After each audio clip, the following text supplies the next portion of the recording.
starting off number 5. They did drop. I was really considering honestly not even having them in the top 5, but the Seahawks just barely make it into the top 5 power rankings after Week 16. They had that embarrassing loss Embarrassing. to the Arizona Cardinals, My Arizona Cardinals. who are not that good Not at all. and should not be winning in Seattle with a backup quarterback in Brett Hundley. But if we look at it in the past history, Arizona always wins in Seattle, and Seattle always wins in Arizona. I don't get it. I don't get it. But Seattle should also not be giving up passing yards and rushing yards to Brett Hundley or an 83-yard touchdown to Kenyon Drake. Yeah, they're beautiful. And then he robbed a bank. Yeah, so that guy is going to ask for a big-ass contract, and the Cardinals aren't going to be able to re-sign them. Huh? Yeah. But they just might. We'll wait and see. We'll see. Number 4, we have the Chiefs after blowing out the Bears on Thursday Night Football, which was just a embarrassment. Embarrassment. Yeah, get it? Yeah? Yeah. Yeah. I'm going to give myself a round of applause for that because, as you all know, I'm the fucking best. Embarrassment. Ah, Pun intended. shut up. Maybe we're killing too much. But, Patrick Mahomes is back to his usual self. The offense is back to usual.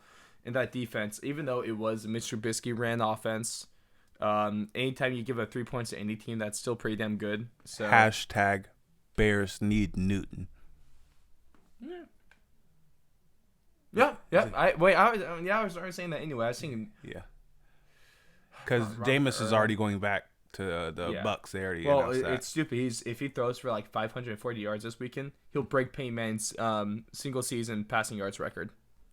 But he's also going to break the record for most interceptions on a single season. I don't understand him. Yeah. Jameis Winston is an enigma. He's the best and worst throwing quarterback. I don't fucking get it. But moving on, number 3, we had the San Francisco 49ers after a pretty big win against the Rams. The Rams are, if they were in the NFC West, they'd probably be a playoff team. Because that's a tough-ass division play-in. They're not going to win it. If they were in the NFC East, division champs, easy. Definitely. But, that was a real game. Came down to a game-winning field goal. And, the Niners still looking good. They put up 33 points. So their offense is still clicking. That defense was a little worrying against the Rams, giving up 31 points. They've had a couple bad outings against Rams and against the Saints now, but I still think they might be able to win some games in the playoffs. Oh, yeah. It's definitely going to be a close race in the playoffs. I think the ending playoff race is more interesting in the AFC, but that's also kind of embarrassing at this moment. Yeah, right. But the number 2 or one of the top seeds is going to come down to the game just got flexed to Sunday Night Football. So we will be seeing the Niners at the Seattle Seahawks for the NFC West crown.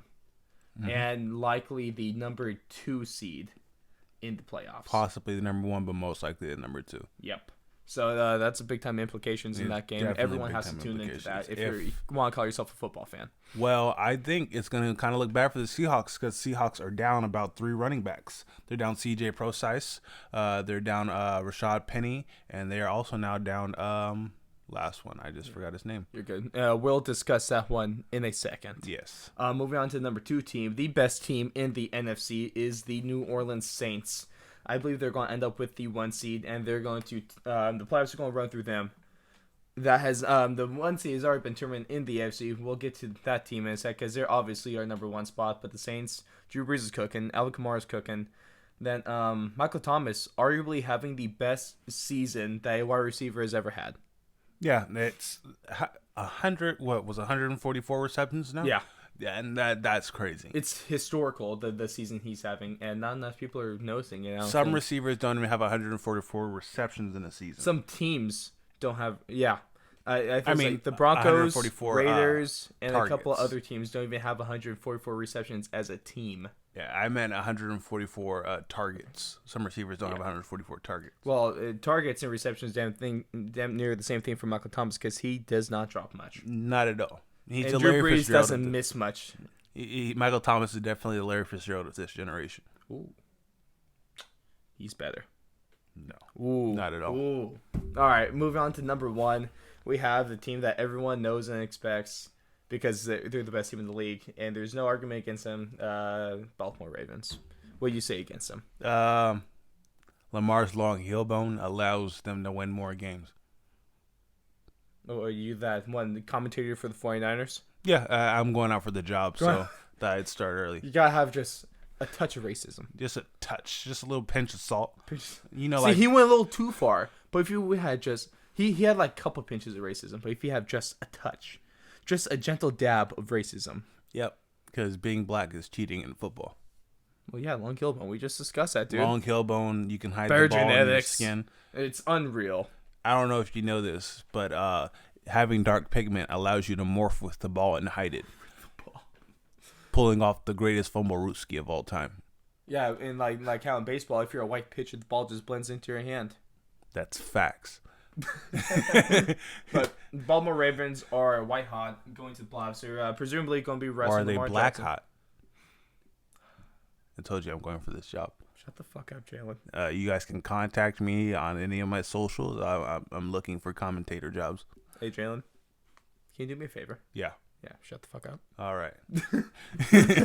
But they're going to be resting their stars. What it looks like Lamar Jackson out, Mark Ingram out, and probably going to get RG3 starting at quarterback. So hopefully that goes well. I for him think this because is I gonna still be- like him as a person. I definitely think RG3 is going to be pretty much auditioning to either continuously being Lamar's backup or he's going to be to go into free agency for But somebody about else. that game, the Ravens are going to be playing the Steelers, and the Steelers, this is a must-win for them because if they can't play against they can't win against a depleted offense, and they can't win that game, they're missing playoffs. So it's big time for them. Yeah, and we just posted about Mike Tomlin comments on that. He would never tank for anything.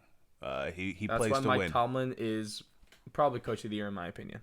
Definitely. If they don't make the playoffs, maybe not. But if they do, I think Jim he's coach Harbaugh's still my coach of the year. Yeah. But It's I between definitely those think, two. I Between think those he's two. one of the top coaches of all time. Not the top coach of all time. Just wait for that later on. we'll get to that. We will get to that. He might crack top 5. He's definitely in the top 10. Definitely a top 10 coach of all time. Yeah, but we'll get to that. Just a couple first out. I have the Patriots at number 6, and then I have the Packers at number 7. To recap, top 5-1: Seahawks, Chiefs, Niners, Saints, and the Baltimore Ravens, who did clinch the number 1 seed throughout the playoffs.